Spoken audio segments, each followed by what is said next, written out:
Welcome to the Anthropology Podcast. I'm your host, Meghan Walker. As a former naturopathic doctor and anthropologist, I align the intersection of personal performance, purpose, and innovative thinking in badass women working to change the world as entrepreneurs and go-getters. Anthropology is the study and science of what makes an entrepreneur think, feel, and perform in a path compelled by a vision for helping others, solving problems, while building a life on your own terms. Together, we are exploring the health, mindset, and strategies that distinguish the world's best entrepreneurs. This is the Anthropology Podcast. I really have an interest in old people. I have an interest in their stories, in their wisdom, in the way they have overcome things. I love that look in their eye when you ask them about something they've done or their youth, and they are relieved that someone has shown interest in their story. I'm also super fascinated in those individuals, those people who can live so darn long. What is their secret? What do they have in common? I'm fascinated with this question. Every time the mayor of Mississauga, and I know many of you are not from the GTA, this woman named Hazel McCallion, she was like mayor of the city well into her 80s. I'm fascinated with the way the queen can just get up and keep going. I'm so interested in the lives of people who've lived a long time and the secret to that longevity and, most importantly, that health span. And my grandmother was one of those women. She passed away in her 99th year. And I remember one day I sat down with her and I said, Grandma, I'm really interested in understanding what you attribute your longevity to. Why do you think you've lived so long? And she lived so long. And she looked at me and she said, Meghan, it's oatmeal. And we held space for that for a second. And I was trying not to display the disappointment on my face. She'd normally been able to produce these like deep responses in the past, but not this time. She was attributing her entire longevity to her love and discipline around daily oatmeal. And then she looked at me and she said, oh, and I really love people. I really love helping people. That's what I've always done. And right in that moment, I was like, that's it. That is the common denominator. I see it with my patients. I see it with these leaders. I see it in individuals who have had this capacity to not just live a long time, but have had health span and a capacity for contribution for a long time. And they have had a sense of purpose. Now, purpose is something I've spoken about before, and anyone who ever saw me in clinic knew that I had a disproportionate obsession with this idea of purpose. And that was because I became fascinated with trying to understand why some people would come into my office and they would have the same diagnosis as somebody else, and yet they would flourish. Everyone was compliant, and yet they somehow were able to get back onto their feet so much faster than somebody else. It wasn't their environment. It wasn't a socioeconomic situation. Maybe in part it was mindset, but mindset alone wasn't explaining this interest in this phenomena that I was starting to see. And then I realized the common denominator amongst these people who seemed to be able to exist with less anxiety. They were in my office less frequently because of illness. They had this resilience physiologically and mentally. And what I started to realize is the common denominator for so many of them is they identified as having a very strong sense of purpose in their life. And I started to ask the question. Of individuals coming into my practice. They would, I've got eczema, I've got Crohn's, I've got colitis, I've got my thing. And I'd say, tell me about your purpose. And they'd look at me like wasn't listening, like I hadn't heard them tell me what their problem was. And they realized that, no, I was on a totally different plane. I wanted to understand how they identified and what they understood their purpose in life to be about. And so as a clinician, as I had the opportunity to start to hear these stories, I started to realize that those are people who identified as having a sense of purpose in their life. They truly had less anxiety. They had less metabolic issues. They had an expediency to their recovery that had to be statistically significant. And so I went and started to look at the literature. I was like, there is just no way I'm the only person who has observed this clinically. And sure enough, I was not. There's in fact a body of research that looks at this notion of purpose, people identifying as having a sense of purpose in their life. And those individuals who have identified as having a sense of purpose, well, they scatter the medical literature. This is no longer this fanciful idea that, is embodied in a quote on the front of a journal in your favorite bookstore. This notion of purpose is actually well documented in medical literature. And what the medical literature shows is exactly what I was observing in practice. Those people who identified as having a sense of purpose experience less anxiety. They experience less depression. For individuals who had previously experienced a cardiovascular event, heart attack, we saw a 72% reduction in recurrent risk, meaning their chances of having another significant event were reduced by huge margin simply because people identified as having a sense of purpose. We're all over here in like the medical grandstands talking about you need to exercise, you need to do these dramatic things. What do you need to do? You need to take that moment in that post-heart attack window and you really need to figure out what's important to you. It doesn't mean those other things aren't important to your health. It doesn't mean that eating well and taking your strategic supplements and exercising and meditating, all those things don't have an influence on their health. But this seemed to be the missing key. For individuals with neurological injuries, those who identified as having a sense of purpose recovered faster. In the blue zones around the world, where we saw this prevalence of individuals reaching their 100th birthday or being late into their 90s, purpose was one of the mindset elements and lifestyle elements that was a common denominator amongst all of these zones. We see less incidence of cancer. We see people living longer and longer health spans when they have a sense of purpose. It was a fascinating discovery. And so I'm welcoming all of you to episode 259 of the Anthropology Podcast, where we, in 25 minutes or less, bring you to a place where you can start to move into identifying purpose. Now, why do I care about this so much? Well, I set the stage for why I care about this in a clinical context. But here's the thing I want you to know before we even go any further. The literature also shows that people don't necessarily have to have, quote unquote, discovered their purpose to benefit from the physiological attributes.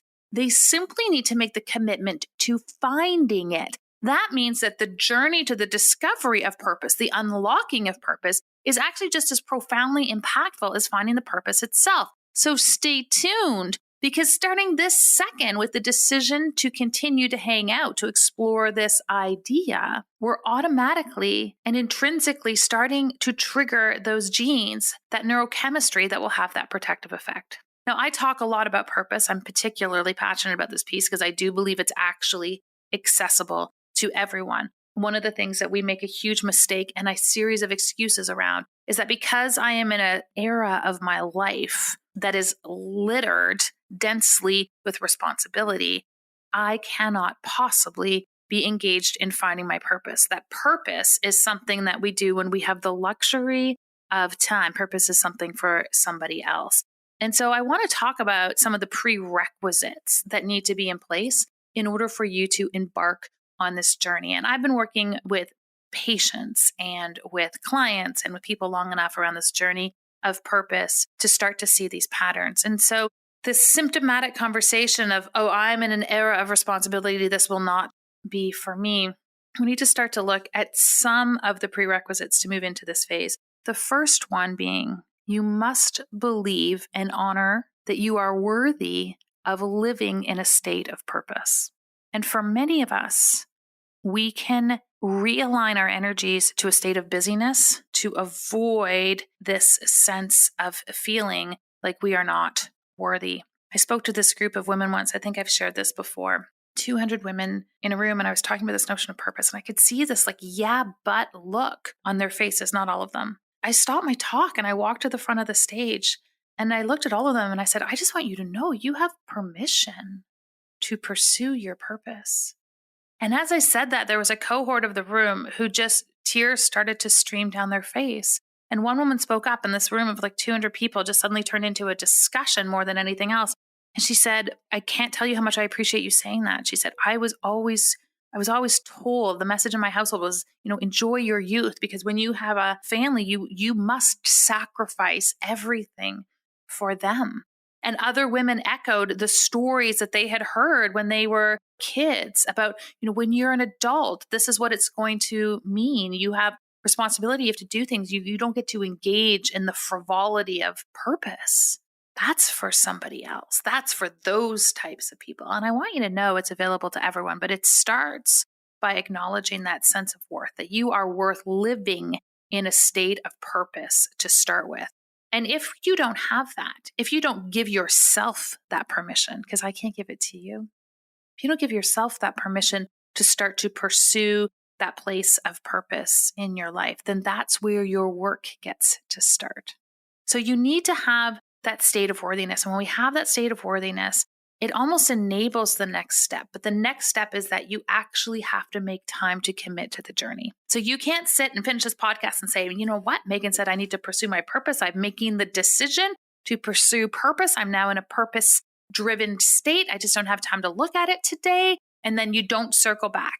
So while it does start with the decision that yes, I'm worthy and yes, I'm interested in exploring this topic, you also have to create space for that. And to create space for that to happen, often that means you have to have conversations with the people around you about this commitment that you are making to yourself, to start to understand yourself better, to start to dissect the activities that you are taking in your life. It's the second hardest part in this journey. The first is acknowledging that you are worth it. And the second are the difficult conversations for you to reclaim some of your time.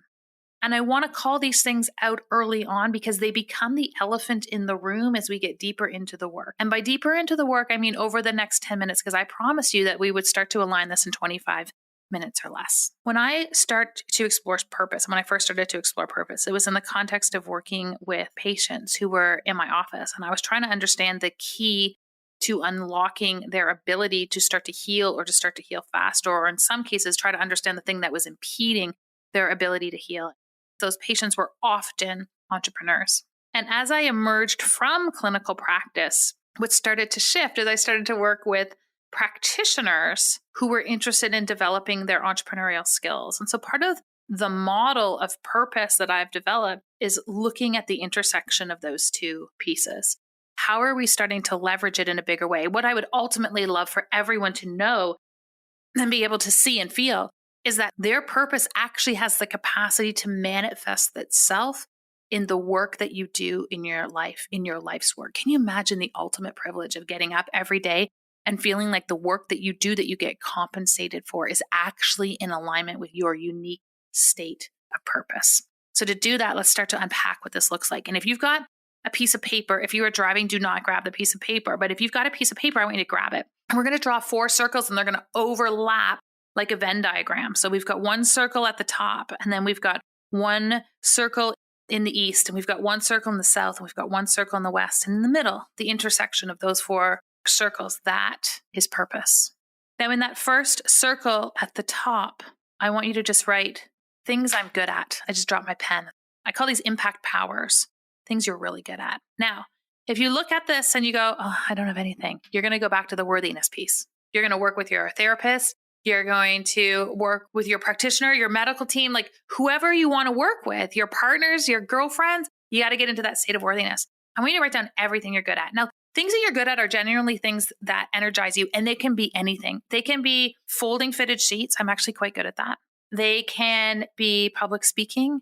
It can be that you have an uncanny sense of empathy and emotional intelligence. It might be that you can organize people like nobody's business, that you are inherently inspiring, that you are an incredible cook, that you are a tremendous leader. You get where I'm going here? It doesn't have to be big. It can be anything, and I want you to list it out. If you're having trouble with this, I want you to ask the people that you know and trust around you. I want you to ask them to acknowledge the things that you are good at. I want you to have a robust list. That second circle to the right, those are the things that you love to do. I want you to take the list of stuff that you are good at, and I want you to circle those elements that you love engaging in, those feelings. There's certain things that you can do that just give you a high. I'm like that with public speaking. Other people would sooner die. Public speaking is one of the things I'm good at and I love to do. So I'm going to carry that forward into that second circle? What attributes are aligned with things that you love to do?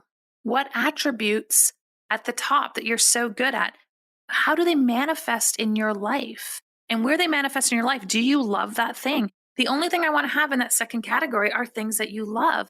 I speak a lot in this component and journey of finding purpose about Andre Agassi, who was this amazing tennis player. And he shared in his autobiography that he did not like tennis. Many might have said, his purpose in life is to be this great tennis player, to be this great athlete. He would argue, certainly not in that capacity. See, purpose has got to be something that lights you up. It's not responsibility. It's not hard work. What makes you good at your job might be elements of your purpose, but part of this is shedding the components that we don't like and leaning into the components that we do. A lot of people will say, at this phase of my life, my kids are my purpose. And I would make a slight refinement on that idea. I would say your kids are an opportunity for your purpose to shine. They're one of the verticals in which it can manifest. But your kids aren't your purpose in and of themselves. In fact, I would argue it's a tremendous amount of pressure to place on your children to make them your life's purpose. But your purpose can shine through them. Just as you can have an evolution in your career where your purpose is always able to shine. Athletes who reach an elite level, it's well documented in the medical literature that they experience heightened degrees and states of depression after that stage of their career has lessened. And certainly you don't get the same dopamine highs and all of the different attentions and accolades. I believe part of it is they are so focused on the goal and the outcome of winning, as opposed to how that journey as an athlete is an opportunity for their purpose to shine, that they have a really hard time seeing how there's a transferability of skills. There's a transferability of self into that next phase and evolution of life. And that's really what we're talking about. Your purpose will evolve over the course of your life as you gain new experience and you have new opportunities for it to manifest. But the core attributes that enable this to be your purpose, those are going to move with you as you move forward. So at the top, we've got what you're good at. At the next section, we have what you love. We've dropped the things that you don't love. You don't love folding those fitted sheets. They do not have to serve your life's purpose. Once we get down into that third piece, this is where we start to turn outside ourselves. Of the things that you are good at, of the things that you are love, what skills can be leveraged for greater contribution in your kids, in your entrepreneurial endeavors, on the parent council in your children's school? This is where those inherent skills get to turn around and enable you to engage in contribution. Contribution is a huge component of this notion of purpose because it is bigger than yourself. Have you ever done that where you just conjured up this courage to take action on behalf of someone else? You were able to speak up on behalf of someone else. I do this all the time for my kids where I'm like, I would not have done that for myself. Look what I just did for my kids, right? When we start to look at this next section of this journey of purpose, now what we're looking at is how we can leverage what we love and what we're good at for a capacity for contribution. And all of this really requires us to have this lens of how do I have my cake and eat it too, which is like just an inherent core belief in how I live my life and how I work with people. What has to be true in your life for you to have your cake and eat it too? And while you might not always be able to identify that in this moment, sometimes the cake and eat it too is further down the road. The last component of this notion of finding our purpose, and you can stop at 3 if you want to. I mentioned that I work with entrepreneurs, and what I'm deeply fascinated in is those people who were able to look at that sense of purpose and those sense of skills and now say, not only how do I contribute with these, but how do I contribute with these at scale? How do I get paid for putting and deploying these skills into action? And that's the fourth phase. It's the fourth phase of the anthropology model of purpose, is how now do I monetize on this unique set of skills and this unique opportunity? It's that fourth phase of purpose. How can I take that model of contribution or that tremendous capacity to organize that I put into play at the parent-teacher committee and now leverage that with real clients? That, to me, for those who are interested in that state of complete self-authorization, is the ultimate destination on the journey. And I opened this, I was sharing about my grandmother. And my grandmother, when I asked her about her purpose, she said, Megan, I love to bring people together. It's why I had a travel agency. I'd bring couples together, but I'd bring women together in particular, and we put them on buses and we'd go on bus trips. And it was an opportunity to share an adventure. It was an opportunity for women to sit together and just share what was going on in their lives, not in a context of gossip, not over alcohol, not over cigarettes, but in a really growth promoting experience. And she said, I lived for that. But it took me a long time to get there. And it took her a long time to get there, just as the journey is as important as the destination. When she was first married, before she had kids in the 1940s, she wanted some element of financial autonomy. And while my grandfather was many things, supportive of female entrepreneurs in the 1940s was not one of them. And she went to him and she said, they lived in a small town. She said, I'd like to open a laundromat. I think there's an opportunity. And he, feeling entirely unthreatened by the idea that his wife was going to own a laundromat, said, that is no problem. And I looked at her and I said, why a laundromat? Like, are you just some incredibly insightful entrepreneur? And she said to me, she said, Meghan, I wanted a cash-based business. A cash-based business where he would never be bothered to want to count how many quarters I had. My mom would tell me these stories about, right up until the 1980s, my mom would still uncover these buckets in their garage at their home that were full of quarters. She created this financial independence for herself that she turned around and invested into her travel agency where she could bring people together. It took her a period of time to get there. She had to raise her kids. She had to get them off to school, but all the while carried on with her little laundromat where she was amassing her small fortune to move closer to her ultimate state of purpose. It always manifested through in a variety of opportunities, but she ultimately was given the chance to live out her vision of how she wanted her purpose to contribute to her life and to her community. It was an amazing story. Now, is it why she lived to 99? We will never really know. But as I used to say with my patients, believe that there are hedge your bets protocols, things that we put in place in our life because we have nothing to lose. And in my estimation, pursuing one's purpose, creating space to acknowledge your unique gifts and your unique capacity for contribution, while no one is going to lose doing that. I would love to hear from all of you. I'd love to hear how you feel purpose is manifesting in your life. We're going to carry on the conversation in two places. If you're prone and engaged on Instagram, you can find me at Dr. Meghan Walker. We're going to be running a poll on purpose today. And if you want to hang out with like-minded individuals, people who are looking at pursuing purpose and impact on a daily basis, you can find us in the Anthropology Collective on Facebook. Until next week, I am Meghan Walker, and I am wishing you an impactful week ahead. Take care, everybody.